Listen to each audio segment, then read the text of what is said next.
साथियों नमस्कार। मैं डॉक्टर अनुराग विजयवर्गीय। साथियों आज मैं आपको बताने जा रहा हूँ कि ऑक्सीजन लेवल बढ़ाने के लिए आयुर्वेद में खास आहार बताए गए हैं। आपको ये जानकारी बहुत ही प्रासंगिक और उपयोगी सिद्ध होगी। तो ये जानकारी 400 वर्ष पुराने एक ग्रंथ में बताई गई है कि ऑक्सीजन लेवल कैसे बढ़ाया जाए। उन्होंने इसके लिए बहुत ही सटीक आहार की व्यवस्था की है।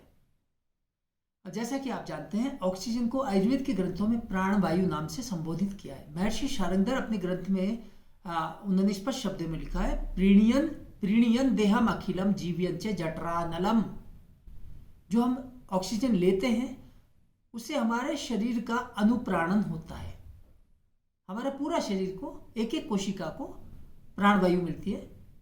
प्रीणियन देहम अखिलम जीव्यंच जठरानलम, और हमारी पेट की अग्नि उससे प्रज्वलित होती है। जीव्यंच जठरानलम, हमारी पेट की अग्नि उससे प्रज्वलित होती है। तो ये जो अग्नि हमारी बढ़ती है ये प्राणवायु से बढ़ती है। अब ये प्राणवायु की जो कमी आज कोरोना में जो प्रमुख लक्षण आ रहा है, खांसी, फेफड़ों से संबंधित विकार, जिसके अंतर्गत श्वास लेने में बहुत ज़्यादा परेशानी होना। मुख्य जड़ क्या है? श्वास लेने में दिक्कत होना। जब श्वास व्यक्ति नहीं ले पा रहा है तो ऑक्सीजन की कमी शरीर में हो जाती है। तो यहाँ पर हमारे ऋषियों ने जो बताया कि हम श्वास लेने की तकलीफ यानी उस जड़ पर ही काम क्यों नहीं करें। श्वास लेने में जो तकलीफ हो रही है, ऐसे रोगी को जिसको भी कोरोना हो गया है उसको हमें कुछ खास आहार देना चाहिए। तो वो कहते हैं, पुरातनम सर्पी अजा प्रभुतम पयोघृतम चापी सुरा मधुनी। इसका अभिप्राय हुआ योग रत्नाकर नाम के ग्रंथ में संदर्भ मिलता है। वो कहते हैं कि पुरातनम सर्पी, पुराना घी, इसका सेवन कराएं रोगी को।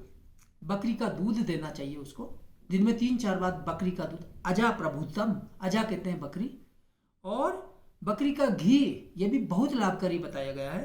सुरा और मधुनी, मधु कहते हैं शहद को, शहद का सेवन भी श्वास लेने में संबंधित तकलीफ के निवारण में बहुत ही अमृत के समान लाभकारी बताया गया है। तो यहाँ शहद के बारे में मैं आपको बता देना चाहूँगा कि शहद हर हालत में शुद्ध ही होना चाहिए। जो चाइनीज चाशनी को मिलाकर के जो शहद बनाया गया है या बाजारों में जो मिल रहा है, उनका भूल कर भी सेवन नहीं करें, अन्यथा आपको और भी रोगी की हालत बद से बदतर हो जाएगी।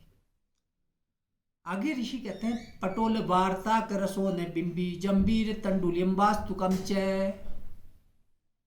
पटोल कहते हैं, और बताया भी इन चीजों का भी सेवन करो। पटोल कहते हैं परवल, परवल की सब्जी का सेवन कराइए आप रोगी को। देखिए जो कोरोना पीड़ित है उसको खाना तो दिया ही जा रहा है, तो क्यों नहीं परवल की सब्जी खिलाइए। पटोल वार्ताक, वार्ताक कहते हैं बैंगन, बैंगन का सेवन कराइए। रसोन, रसोन कहते हैं लहसुन। जंबीर कहते हैं जंबीरी नींबू। तंडुलिया कहते हैं चौलाई, चौलाई की सब्जी खिलाइए। वास्तुकम, वास्तुक कहते हैं बथुआ, बथुए की सब्जी भी बहुत लाभकारी बताइए। जिसको श्वास लेने में दिक्कत आ रही है उसके लिए अमृत के समान ये लाभकारी बताइए। द्राक्षा त्रुटि पौष्करम उष्णवारी, द्राक्षा कहते हैं मुनक्का, मुनक्का का खूब सेवन कराएं। जिस व्यक्ति को श्वास लेने में तकलीफ है, प्राण शक्ति जिसकी घट गई है, जीवनी शक्ति में गिरावट आ गई है, ऑक्सीजन की जिसको कमी है, मुनक्का अमृत के समान लाभ देती है। द्राक्षा त्रुटि ही, त्रुटि कहते हैं छोटी इलायची, छोटी इलायची का भी सेवन कराना चाहिए। छोटी इलायची का चूर्ण आप सेवन करा सकते हैं। छोटी इलायची को आप दाल सब्जी में डाल करके भी खिला सकते हैं रोगी को। पौष्करम उष्णवारी, गर्म पानी, गर्म पानी का सेवन बताया है। गर्म पानी जो श्वास लेने में तकलीफ है, श्वसन तंत्र के समस्त विकारों में गर्म पानी बहुत ही उत्तम बताया है। यहाँ मैं बता देता हूँ कि जिन रोगियों को ठंडा पानी मना है वो मूल संदर्भ में आपको दे रहा हूँ। वहाँ पर लिखा है, पार्श्व शूले प्रतिष्ठाए वात रोगे गल ग्रहे आधमाते स्मृति कोष्ठे सद्य शुद्ध नवज्वरे हिक्कायाम स्वे पाने चे शीतम अंबु प्रशस्त। ये तो कहा मूल संदर्भ जो मैं बता रहा हूं कि गर्म पानी किस व्यक्ति को नहीं पीना चाहिए, किस व्यक्ति को पीना चाहिए, हमारा ये संदर्भ यहां चल रहा है। तो पार्श्वशूल है, जिसको पसलियों की तकलीफ है जिसको श्वास और क्वाश रोग है, ये लिखा है अरुचि ग्रहणी गुल्म श्वास काशेषु विद्रधौ, श्वास यानी दमा, सांस लेने में तकलीफ, खांसी, इनमें इसका सेवन गर्म पानी का ही करना चाहिए। जो मैंने पहले बताया वो ठंडे पानी के लिए रोगी अलग हैं, ठंडे पानी किसको सेवन कराने वो अलग है, लेकिन श्वास और कोरोना में सांस लेने में तकलीफ और खांसी प्रमुख लक्षण आता है, इसलिए ऐसे रोगियों को गर्म पानी का अनिवार्य रूप से सेवन कराया जाना चाहिए। आगे बताया निदिग्धिका श्वासिनी पथ्य वर्ग, निदिग्धिका कहते हैं, निदिग्धिका पर्याय है कंटकारिका, छोटी कटेरी।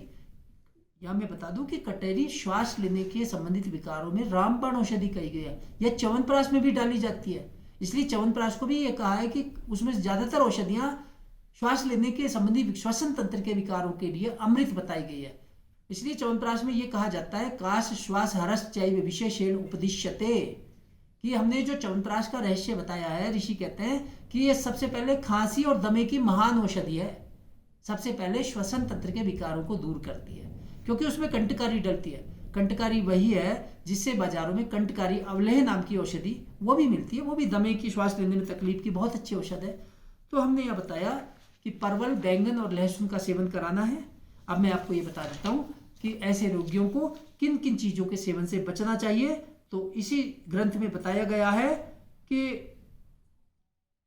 एक तो दूषित जल का सेवन रोगी नहीं करे, मछली निषेध है, मछली का सेवन नहीं करना चाहिए, मत्स्यहा कंदा सर्षपाश्चान्यपानम रूक्षम शीतम गुरुवापी श्वास वर्ज्यम, मत्स्य मछली, कंद मूल जो होते हैं ना धरती के नीचे पैदा होते हैं, जैसे आप ये कह सकते हैं छोटी अरबी, बड़ी अरबी, जमी कंद, मूली, आलू और चुकंदर और गाजर, ये कंद हैं, इनका सेवन नहीं कराया जाना चाहिए जिसको श्वास लेने में तकलीफ आ रही है। ये बहुत बड़ा रहस्य है, आयुर्वेद के महर्षियों को इस बात की जानकारी थी कि ऐसे रोगियों को ये निषेध है। और इसके अलावा मत्स्या कंदा सर्षपाश्चान्यपानम, सरसों का तेल, सरसों से बनी हुई चीजें, उसका सेवन नहीं कराना चाहिए। रूक्षम शीतम गुरुवपी, रूखी चीजें, ऐसे रोगियों को रूखी चीजों का सेवन नहीं कराइए। जैसे रूखी चीजें क्या है, कोई भी ड्राई चीजें जिसमें बिना घी तेल से बनी हुई हो उसका सेवन नहीं करना चाहिए, बिल्कुल रूखी चीजों का। रूक्षम शीतम, रूखी चीजें, शीत कहते हैं ठंडी चीजें, ठंडी तासीर वाली चीजें जो बहुत ज्यादा ठंडी, जैसे आइसक्रीम है, कोल्ड ड्रिंक्स हैं, फास्ट फूड हैं। ठंडी का मतलब बासी भी मानते हैं, बासी मतलब जो तीर याम यात यामम, श्रीमद् भगवद गीता में कहा है यात यामम गतरसम पूति पर्युषितम चयत उच्चिष्टम चापि चामेद्यम भोजनम तामसम प्रियम, 17वां अध्याय। तो यात यामम यानी जिस भोजन को बनाए हुए 3 घंटे से ज्यादा समय बीत चुका है उसका सेवन नहीं करें, कहने वाला वो ठंडा है, बासा है, वो भी दमे के रोगी को नुकसान पहुंचाएगा, श्वास लेने में जिसको दिक्कत आ रही है उसको वो नुकसान पहुंचाएगा। और हमें वैसे भी प्रतिदिन दैनिक जीवन शैली में भी हमें इस बात का ध्यान रखना चाहिए कि 3 घंटे से पहले जो खाना बनाए उसका सेवन नहीं करें, यह शास्त्रों में लिखा हुआ है। इसलिए आपका pizza, pasta, momo, chowmein, spring roll, Manchurian, कुरकेज और ये चाइनीज पराठा वगैरह ये चीजें शास्त्र सम्मत नहीं है, आयुर्वेद के महर्षियों के अनुसार नहीं है, इसलिए इनके सेवन से हमें बचना चाहिए।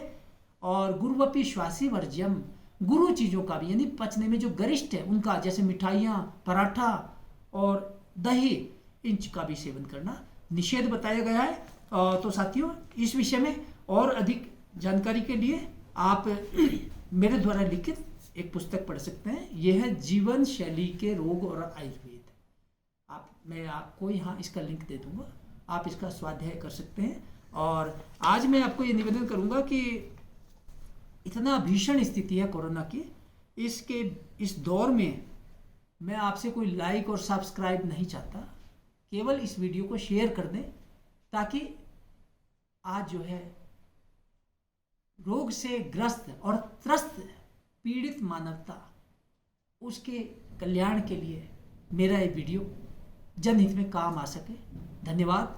जय धन्वंतरी, जय आयुर्वेद।